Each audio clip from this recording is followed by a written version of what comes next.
Баршаңызға қайырлы күн, менің каналыма қош келдіңіздер. Бүгін сіздермен осындай жұп-жұмсақ, дәмді болып шығатын шоколадный пирогтың рецептімен бөлісемін. Видеоның соңына дейін қараңыздар. Алдымен ыдысымызға жұмыртқаны жарып, жұмыртқа көпіргенше миксерлейміз.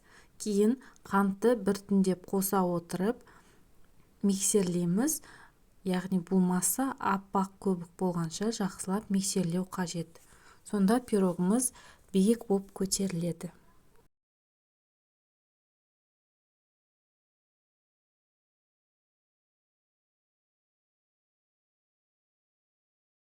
Міне осылай ақ болып көпіргеннен кейін сұйық май және сүтті құйып 2-3 рет миксерлейміз.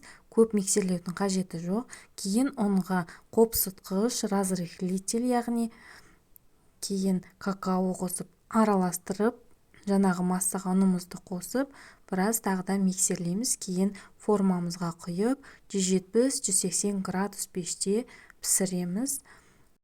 Мұнда бір ескеретін жағдай, сапалы какаоны пайдалансаңыздар, пирогтарыңыз қоп-қоңыр, яғни шоколадный болып шығады.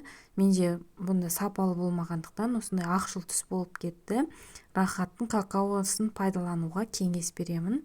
Міне пирогымыз пісті. Бетіне осылай қалаларыңыз қарай әрлеп ұсына берсеңіздер болады. Сіздермен болған салтанат. Видеоны аса лайк басып, комментарий жазып, каналыма тіркелуді ұмытпаңыздар.